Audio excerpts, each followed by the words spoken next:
आज प्रधानमंत्री नरेंद्र मोदी के जन्म दिवस के साथ साथ एक और ऐसे शख्स का जन्म दिवस है और उस पर खूब चर्चा हो रही है जिन्होंने कभी तमिलनाडु को अलग देश के रूप में कल्पना की थी, जिनके विचारों को लेकर हिंदू धर्म में काफी बवाल भी मचता रहा है और उनके मानने वालों की, उनके फॉलोअर्स की संख्या भी कम नहीं है। हम पेरियार की बात कर रहे हैं। पेरियार के बारे में बात शुरू करने से पहले मेरा परिचय। नमस्कार, मेरा नाम है मोहित कुमार सिंह और आप देख रहे हैं हमारा विशेष कार्यक्रम जनता जंक्शन शो। सबसे पहले आज के मुद्दे के बारे में बात करेंगे। आज का मुद्दा पेरियार रहने वाले हैं जो कि दलितों के बहुत बड़े समर्थक और उनके हित चिंतक थे। आज देखेंगे उनके कामों को और आज के समय में उनकी प्रासंगिकता को। खबरों में रहेगा एक प्रेमी जोड़े की हत्या जो किसने की और ऐसे की कि दोनों के शव 2 राज्यों में मिले। दूसरी खबर रहेगी एक्टर सोनू सूद के बारे में। उनके घर पर इनकम टैक्स की रेड 3 दिनों से चल रही थी। अगली खबर होगी एक आदमी के खाते में 50 करोड़ रुपए आने की। आखिर क्यों और कैसे आ रहे हैं पैसे। अगली खबर होगी मोदी के जन्मदिन पर बने वैक्सीनेशन के रिकॉर्ड की। आखिरी खबर होगी कि क्यों केरल और महाराष्ट्र जैसे राज्य पेट्रोल डीजल को जीएसटी के दायरे में लाए जाने का विरोध कर रहे हैं, जबकि अगर असल में देखा जाए तो अगर पेट्रोल और डीजल जीएसटी के दायरे में आएंगे तो उनके दामों में 25 से 30 रुपयों की कमी आ सकती है। तो इस तरह कुछ होगा जनता जंक्शन शो आज का। चलिए बढ़ते हैं आज के मुद्दे की तरफ। 1919 में पेरियार अपने राजनीतिक सफर की शुरुआत कट्टर गांधीवादी और कांग्रेसी के रूप में की थी। वो गांधी जी की नीतियों जैसे शराब विरोधी, खादी और छुआछूत मिटाने की ओर आकर्षित हुए। उन्होंने अपनी पत्नी नागमणि और बहन बालाम्बल को भी राजनीति से जुड़ने के लिए प्रोत्साहित किया। ये 2 महिलाएं ताड़ी के दुकानों के विरोध में सबसे आगे थी। ताड़ी विरोधी आंदोलन के साथ एकजुटता में उन्होंने स्वेच्छा से खुद अपने नारियल के बाग नष्ट कर दिए। उन्होंने सक्रिय रूप से असहयोग आंदोलन में भाग लिया और गिरफ्तार भी किए गए। वो कांग्रेस के मद्रास प्रेसिडेंट यूनिट के अध्यक्ष बनाए गए। पेरियार का जन्म 17 सितंबर 1879 में मद्रासी परिवार में हुआ था। उनका पूरा नाम ईवी रामास्वामी नायकर था और वो गांधी से भी प्रभावित थे। वो साल 1919 में कांग्रेस में शामिल हुए थे, लेकिन 1925 में उन्होंने इससे इस्तीफा भी दे दिया था। उनका मानना था कि सरकार चाहे जिसकी भी हो वो ब्राह्मण और उन जाति के लोगों का हित चाहती है।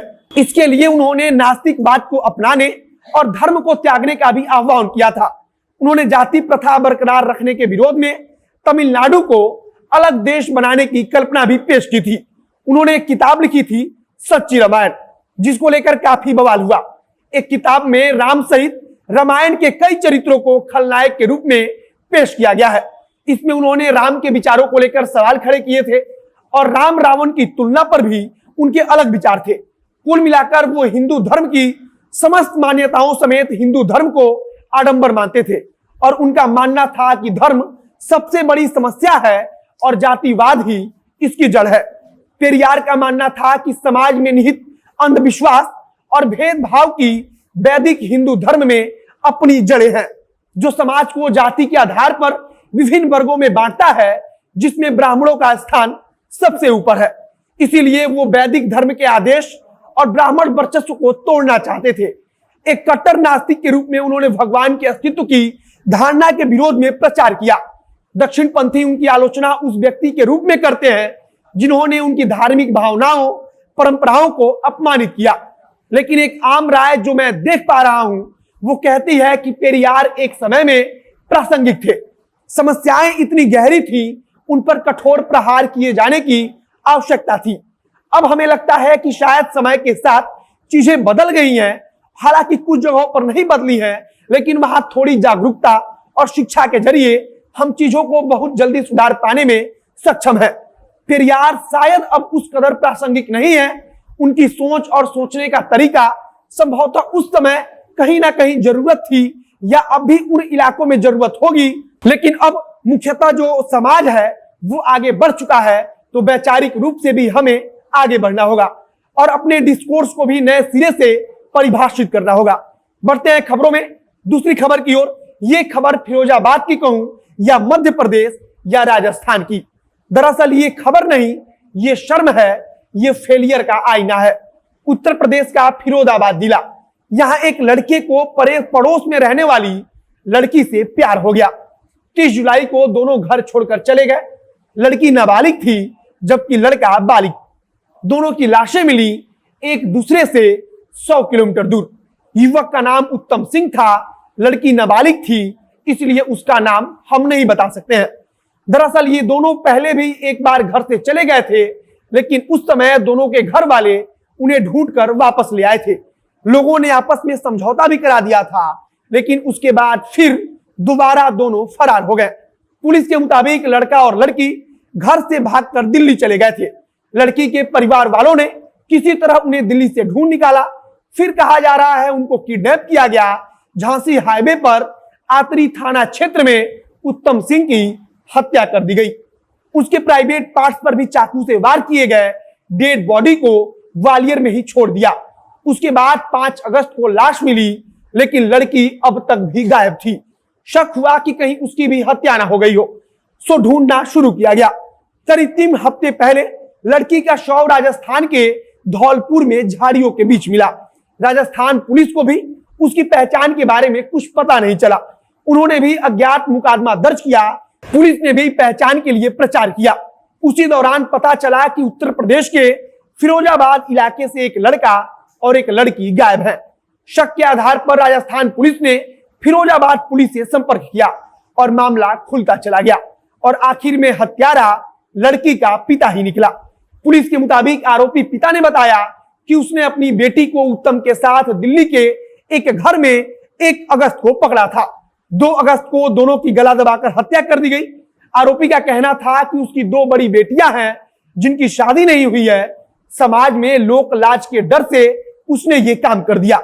एक समाज के तौर पर हम इन चीजों को स्वीकार करना कब सीखेंगे कि अपने बेटे बेटियों को कम से कम प्यार करने की इजाजत दे सके। खैर, बढ़ते हैं अगली खबर में।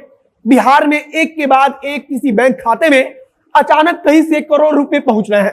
पहले बिहार के कटिहार में 6वीं क्लास के 2 बच्चों के खाते में 967 करोड़ रुपए ट्रांसफर होने की खबर आई थी। कटिहार डीएम इसकी जांच करवा ही रहे थे कि एक और व्यक्ति के बैंक खाते में मोटी रकम आने का मामला सामने आ गया। खबर के मुताबिक बिहार के मुजफ्फरपुर के एक बुजुर्ग राम बहादुर शाह के बैंक खाते में अचानक 52 करोड़ रुपए आ गए। ये बात इतनी तेजी से फैली कि लोग बुजुर्ग के पास पहुंचने लगे।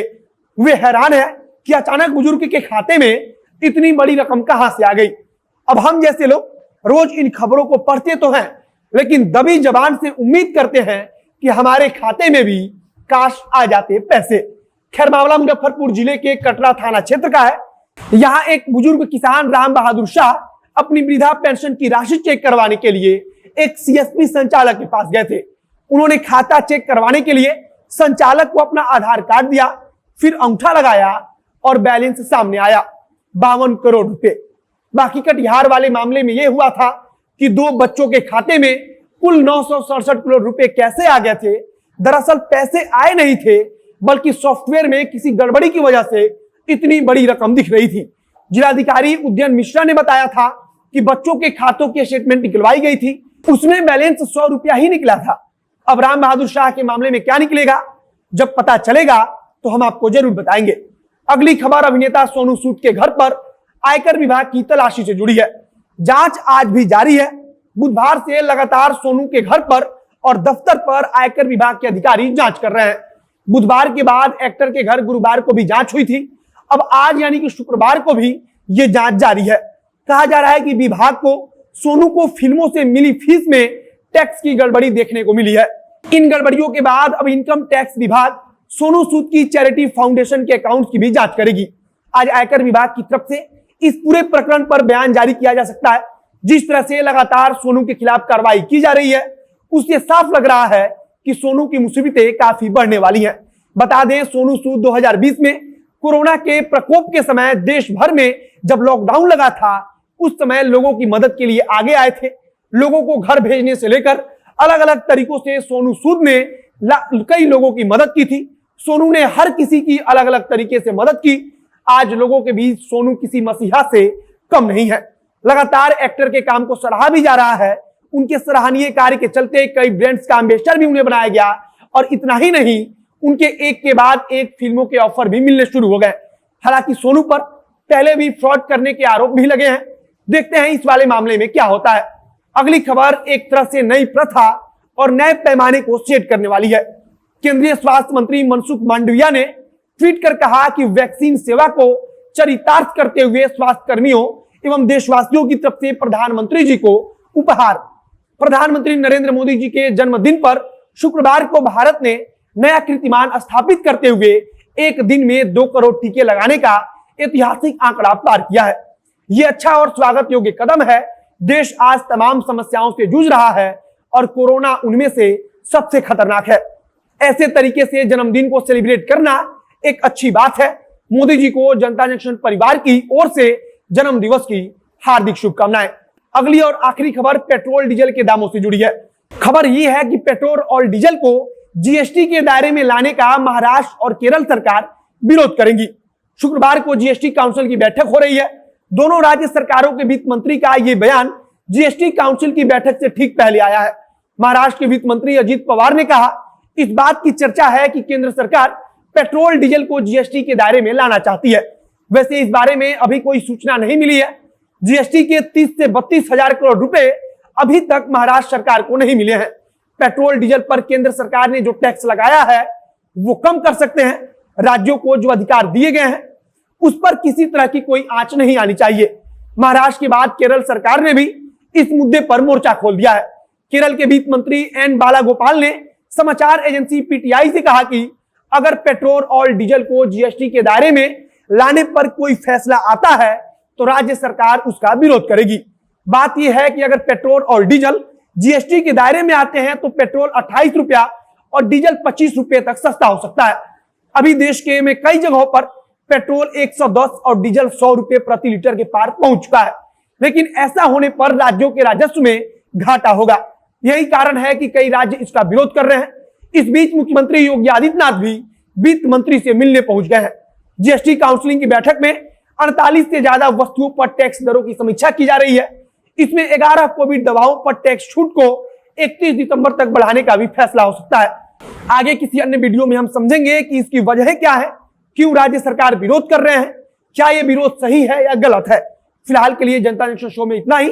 फिर कल मुलाकात होगी इसी समय पर। आज के लिए मुझे दीजिए इजाजत। बहुत बहुत धन्यवाद।